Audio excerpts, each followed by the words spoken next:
What is going on, Panthers Nation? Carolina Dad here, your host of the Two Growls, One Roar podcast. Hope folks are doing well. The end of May, getting ready to be June, officially summertime. Hopefully, you have some summertime plans, vacation, relaxation, whatever it is. With summer here, with June around the corner, that means that OTAs are wrapping up. Only a few OTA practices to go. Then we will turn our attention to mandatory minicamp. Then from there, a break. We are at that point in the off season where things that should not be headlines are headlines, and the stories that are talked about among Panthers fans, if you are one of the select few that choose to follow what is happening on what is X, the wild, wild universe of X, who officially updated their handle, you kind of know what's happened here over the last few days. And for me, I thought, you know what? Let's talk about highlights out of OTAs to this point and some of the random ish storylines that we are getting and the bits and pieces that we've heard from Dave Canales, Ike Ekwonu, Josie Jewell. Those are over the last few days. Not super official with my agenda today. Pretty laid back. And folks, I also have an interview coming out with Bland. So if you do not follow Bland, look him up on X. Also look him up on YouTube. I will be sharing all of his handles and information when I publish that video of our interview live stream last night, which was pretty cool. But here we go, folks. I posted a video about this earlier today on YouTube, but it was me driving in a car. So it wasn't the greatest quality, and I knew I needed to record another episode. So I decided to get on here and talk about our good old man, Eddy Pineiro. And no, for folks that are just worried that I'm just going to keep going down this path of supporting our kicker, that's not what this is for. But I do think from my show's perspective, because I've addressed it outside of the show, that it's important for me to address it within the show because I have people that follow the show, that follow me, and I like to provide a perspective on all things. And the beast that is X, that is Twitter, that is whatever you want to call it, there are pockets sometimes of opinions that try to run over those that are out there. And whether it's good or bad, whatever it is, like that's not the game that I like to play as a content creator. And those that have followed the show for the last year and a half, you know that. You've heard me talk about it. I hate X. If I didn't have to be on there, I mean, technically, do I have to be? No, but for engagement purposes, for opinions and gathering followers and all that, it's important for me to be out there. But I also see the moments where you have, again, groups of people that attack a certain view or opinion. And I'll say this as we talk about Eddy Pineiro and the fact that he is not at minicamp, the way that this is being misconstrued, if I can talk, with people acting as if I am saying something so absurd. I mean, you're gonna have varying opinions on any and all subjects, and there is not a true right opinion or answer when it comes to this team and one person's view or one person's following over another person's in the input. I'm not here for that. And I will step on toes if I need to step on toes. That part doesn't bother me. I'm going to continue to make content and pump it out. And I know the work that I put in and where the show is going and has gone and will continue to go. And so, yeah, I'll keep that where it is. But as we talk about Eddy Pineiro, my stance with him not being there really falls along the lines of it's a contract year, which we get. I mean, we understand. If this was any other player, and I will give you both angles, like if this was a higher caliber player and they weren't at OTAs and they were holding out, it would make a lot of sense.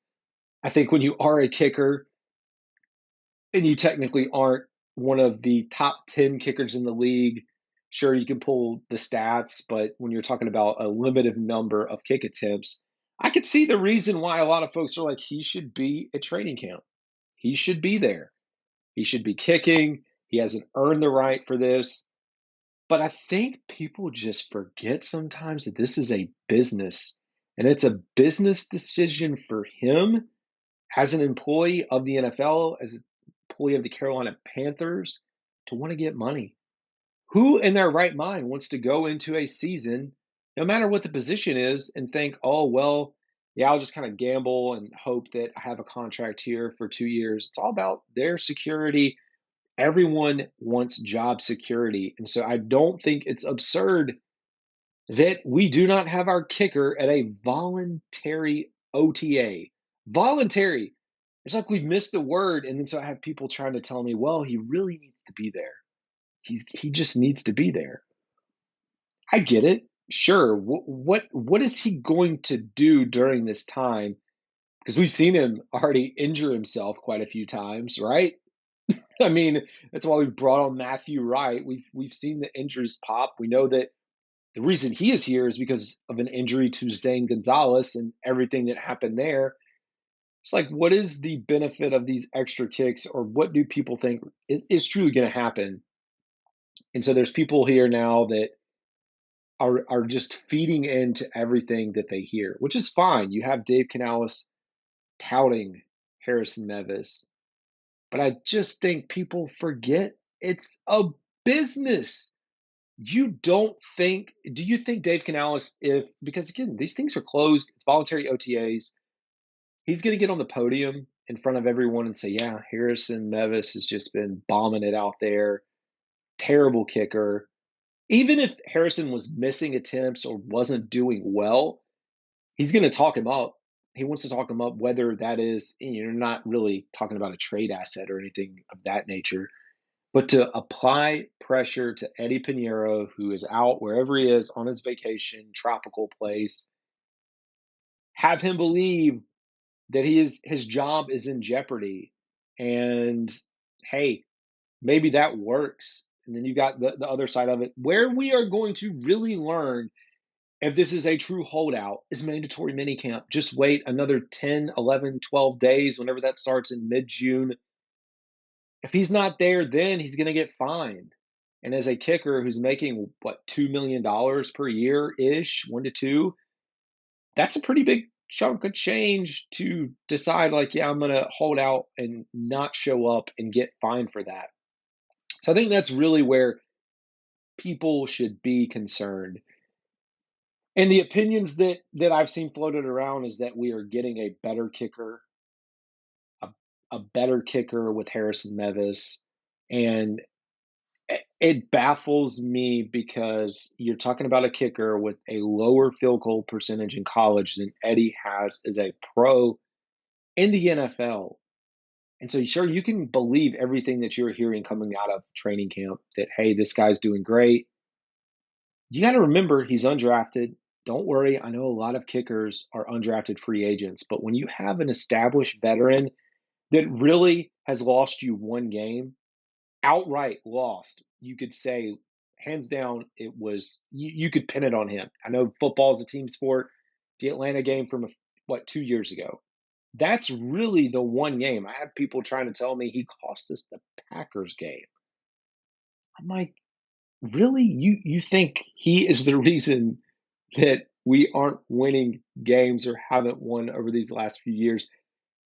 You go back and look at his field goal attempts of 50 plus yards. You had the two that he missed last year. You had the one where Frank Reich, who knew he could not hit at 59 yards with the wind the way that it was, trotting him out there against the Chicago Bears. That's why you can't believe and read or just like take a kicker stats right at face value, and then the one kick against Seattle of 55 that he missed.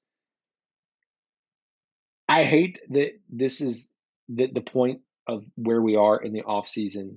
None of this means that I don't want a competition. Like, I think that's where people are also getting confused. Like, I want a competition, but everyone else is saying it's fine. We don't need Eddy. Let him walk.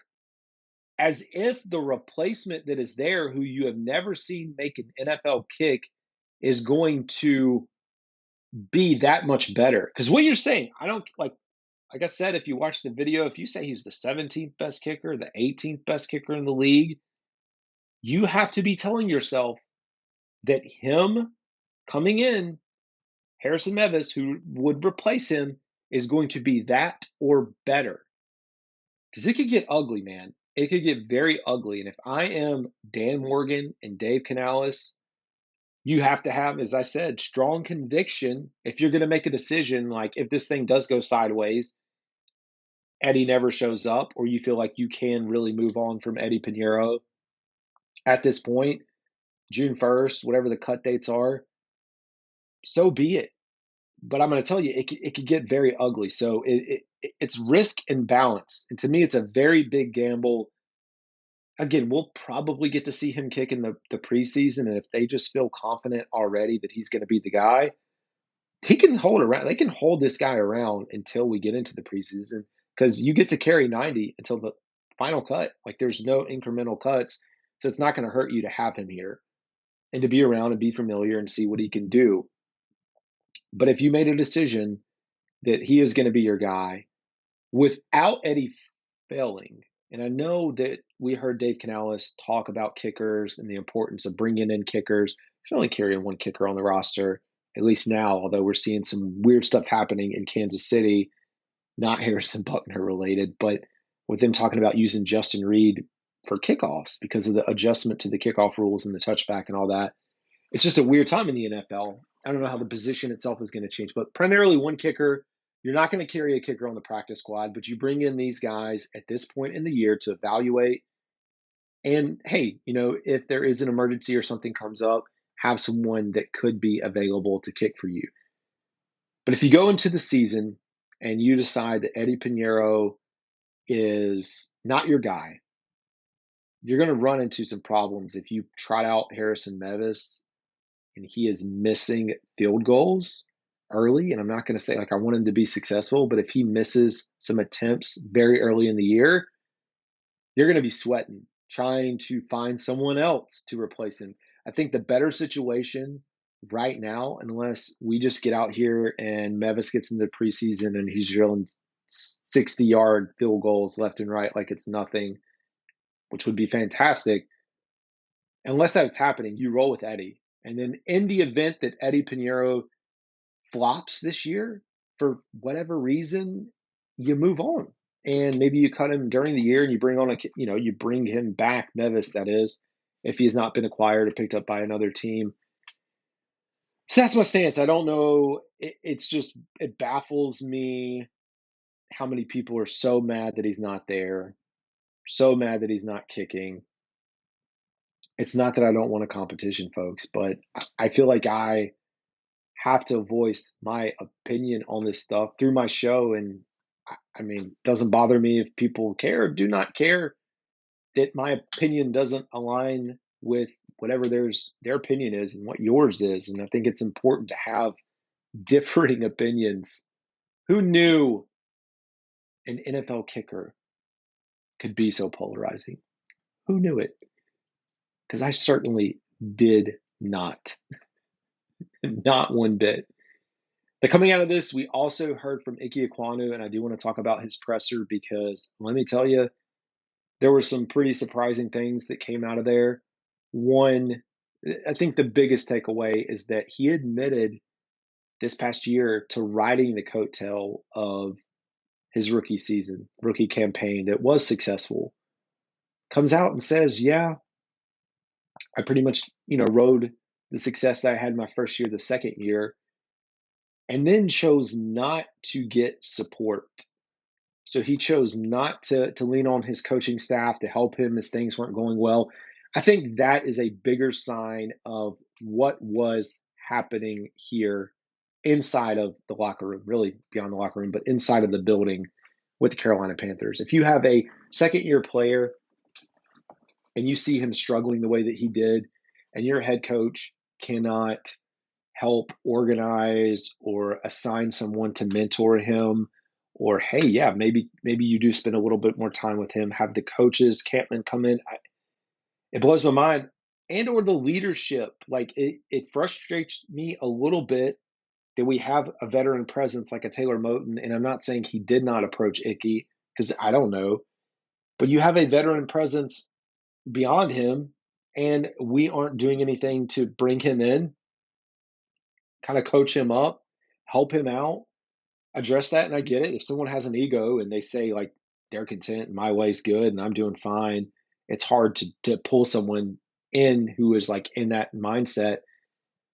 But you can't do that. It's tough, man. It really is. And so I hope this year with the reset, as he does talk about getting those resources and leaning on his coaching staff, maybe it's good. Maybe just the reset itself with having a new staff here on the offensive side of the ball gives him the ability. I don't know. Maybe the staff, because there was so much going on behind the scenes, just wasn't approachable. Or I'm not saying they weren't coaching or doing their job, but who knows what was really happening or if they even cared. Like they're too busy worrying about what this coach is saying about this coach and getting it to Tepper instead of focusing on the team and actually helping them grow and develop. So for Icky, this is a big year for him in his third year, because you do think about need every year there's going to be a new need on this team, and what that's going to look like at the end of the season is to be determined based off of how this year plays out, injuries, age, all those things, production. But you start to wonder, okay, if he is not producing, are you thinking about drafting another left tackle or acquiring one in free agency next year? We've seen what they did on the interior.